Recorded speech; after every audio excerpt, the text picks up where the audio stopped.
إليكم أخبار النادي الأهلي خطوة بخطوة، ولكن قبل أن نبدأ صل على سيدنا محمد ولا تنسى الإعجاب بالفيديو والاشتراك في القناة حتى يصلك كل ما هو جديد وحصري.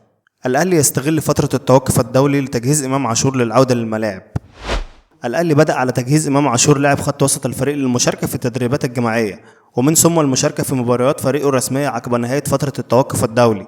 وغاب إمام عن المشاركة في مباريات الأهلي منذ بداية الموسم الحالي بسبب الإصابة، حيث تعرض عاشور للإصابة بكسر في عظمة الترقوة وخضع لعملية جراحية وبرنامج تأهيلي.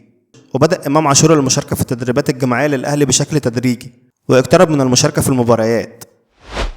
الأهلي يبدأ دراسة السير الذاتية لمدربين أجانب لخلافة روبيرو. بدأت إدارة السكاوتنج في النادي الأهلي رحلة دراسة السير الذاتية الخاصة بمدربين أجانب من أجل اختيار مدير فني أجنبي جديد يتولى القيادة الفنية للفريق الأحمر، خلفا للأسباني خوسيه ريبيرو الذي تم توجيه الشكر له على خلفية سوء الأداء والنتائج للأهلي تحت قيادته الفنية، بعدما فشل في إثبات جدارته بتدريب الفريق الأحمر وفشلوا في تحقيق نتائج طيبة مع الفريق.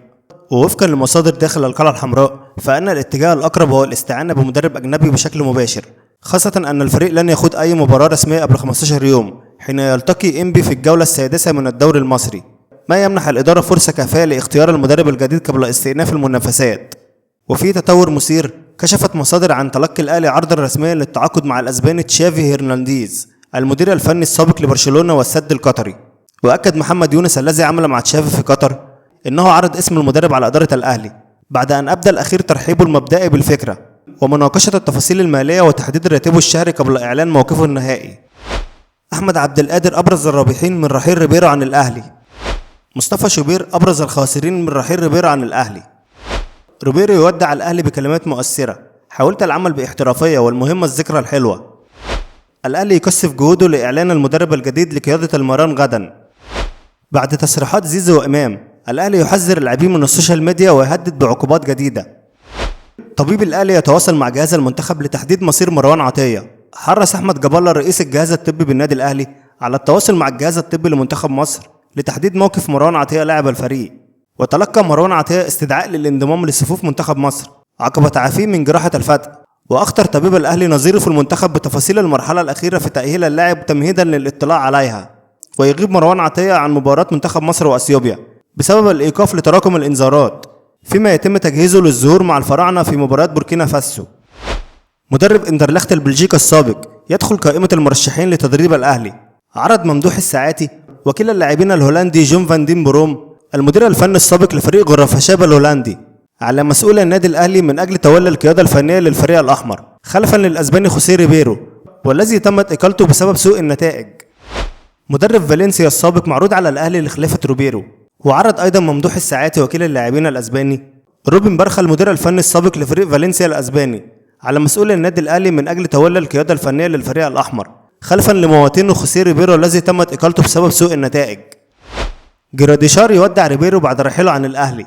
حرص السلوفيني جراديشار مهاجم الأهلي على توديع مدربه الأسباني خوسيه ريبيرو.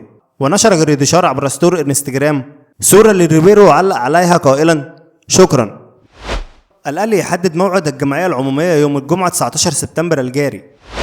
الأهلي يقرر خصم 25% من الراتب الشهري لكل لاعب بسبب سوء النتائج في الفترة الماضية، بخلافة العقوبات المنصوص عليها في اللائحة الداخلية.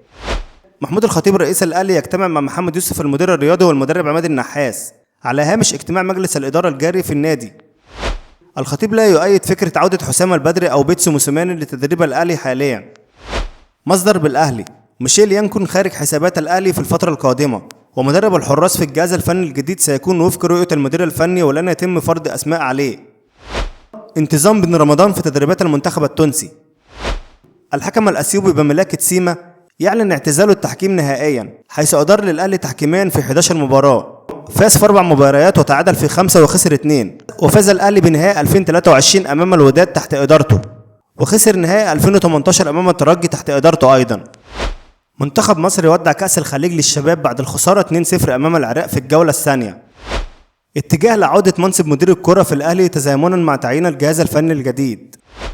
ريفيرا هياخد 3 شهور شرط جزائي 480,000 دولار، وفي تفاوض دلوقتي بين الأهلي ومحامي ريفيرو ليكون في حل وسط وفي تجاوب من ريفيرو في النقطة ديت وتقليل المبلغ. ريبيري يودع الجهاز الإداري والطبي والعاملين بالفريق الأول. في النهاية لو عجبك الفيديو ما تنساش تعمل لايك وكومنت وتشترك في القناة حتى يصلك كل ما هو جديد وحصري. وشكرا.